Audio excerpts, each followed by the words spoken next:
How do you make peace with your inner voices?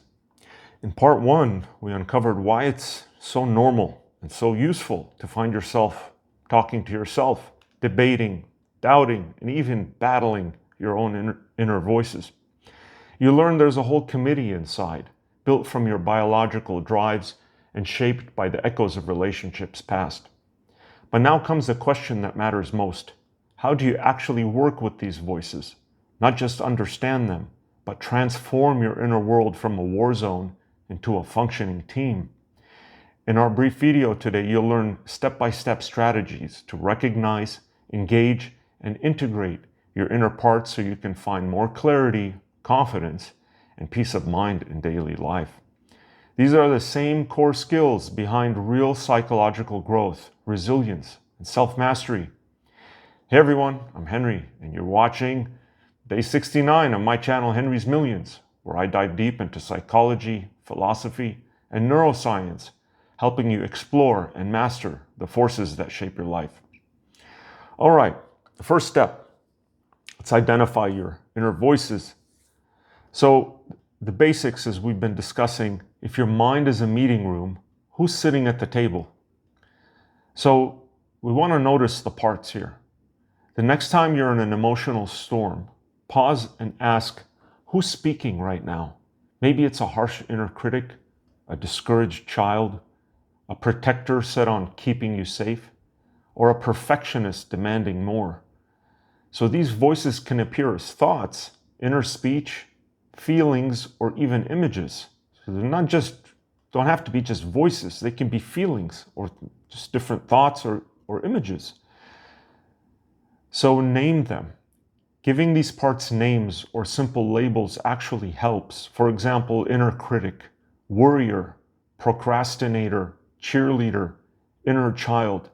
So I want to underscore that it doesn't have to be a voice. It could be a series of images, could be feelings, could be thoughts.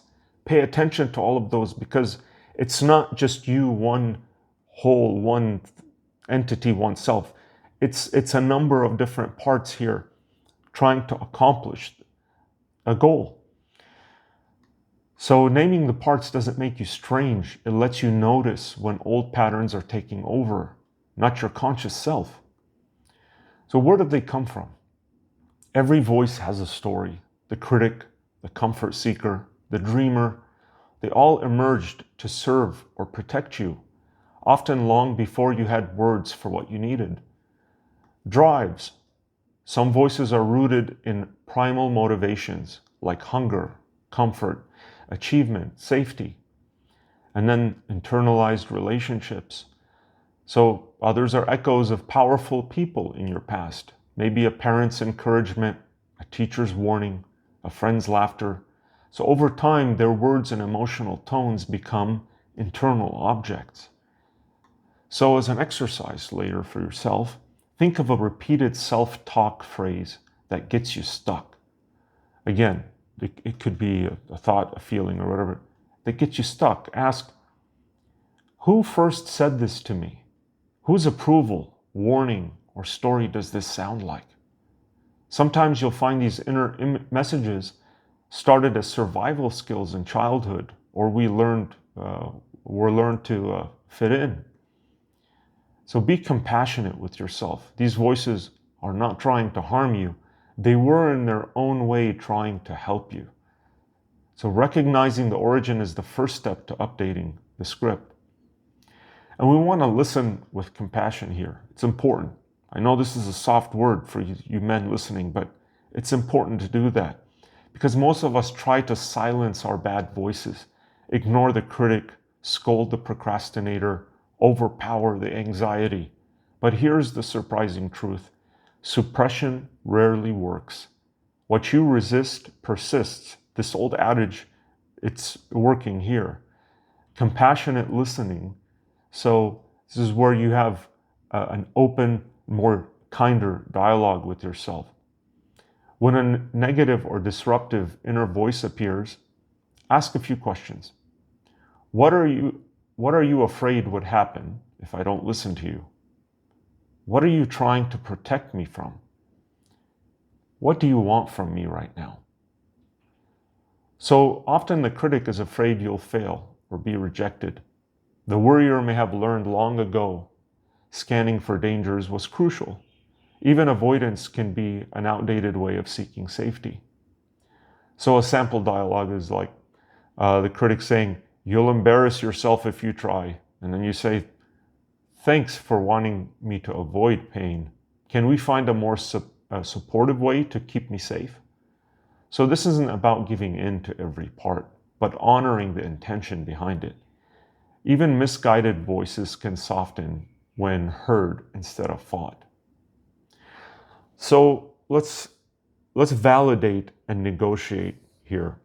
So you can move from listening to negotiating. Now, this is a key to true integration. So first we want to assume good intentions. Every voice, even the most disruptive one, has a positive intent. The procrastinator wants relief. The perfectionist wants you to succeed. And the rebel wants you to be free. And these parts work. Modern therapy models like internal family system shows us how to let these voices interact. Imagine a roundtable meeting where you as the leader listen to each perspective. Invite your inner critic and your encourager to explain their sides. Ask what each part would need to trust the other. And you, let the parts collaborate, not just compete. Look at this. This is not just for show here. I really encourage you to do these things if you've never done them before. They are very effective, and they are used in therapies. So a real life example of inner critic. If you slow down, you'll fall behind. An encourager could say, "But always pushing hasn't made us happy." And then you, the leader, the self-leadership, "Thank you both. Let's create a plan that allows high standards without sacrificing well-being." So negotiating isn't about choosing a winner and a loser. It's about co-creating solutions that honor multiple needs. So let's practice self-leadership and integration. Okay, at the core of all this work is a shift. You're not just another voice in the committee. You are the integrator, the self who can listen, lead, and guide with wisdom. So as this self-leadership, your job is to stay curious, not judgmental about internal conflict.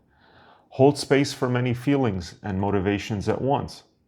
And choose consciously which voices get to drive your decision and when. And then let's update old scripts. When you realize you're running on autopilot from an outdated part, pause, invite in new resources, perspectives, and voices you've developed as an adult. So like, for example, "That was true then, but I have new choices now." Or, "I see you, perfectionist, but I'll steer with a little more compassion or kindness." Now let's look at integration in action. Over time, as the parts feel included and understood, their intensity will soften. The critic becomes an advisor, not a judge. The protector trusts you more. The whole system runs smoother, less reactive, and more adaptive. If you try it, this is exactly how things will develop for you if you do this work. So you can do a visualization exercise where you close your eyes, imagine your inner team around a table, each with a seat, each with a voice, and notice who's loud, who's silent, who needs encouragement to speak. And imagine yourself at the head of the table, calm, compassionate, steady, and inviting every party to participate, but reserving the final word for your wise adult self.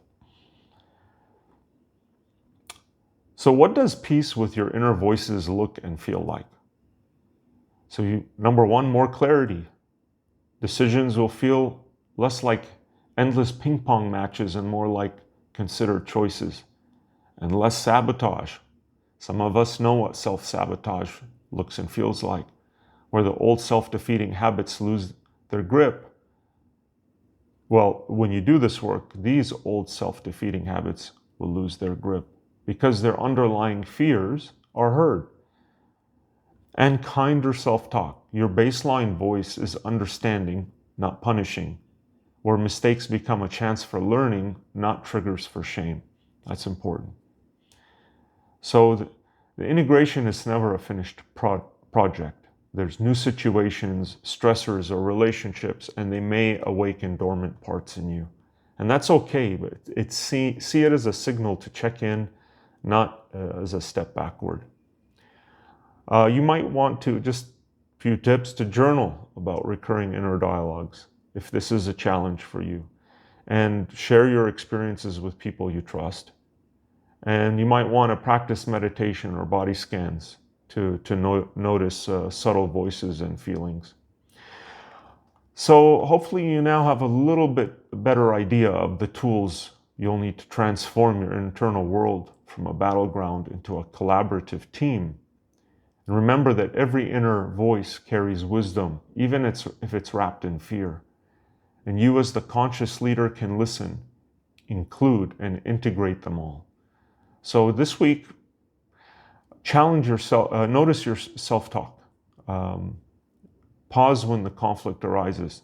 I was going to say, just challenge yourself to spend a few minutes, maybe every day or every few days on this. Okay? Notice the self-talk, pause when you notice this coming up, and then ask yourself, what is this part trying to do for me? And you could thank the old scripts and gently invite new ones in. All right, so thank you for joining me on this part 2. YouTube thinks you should watch this next video from my channel as best for viewer recommendation. Don't look at me. Remember to like and subscribe to my channel, Henry's Millions. Thanks.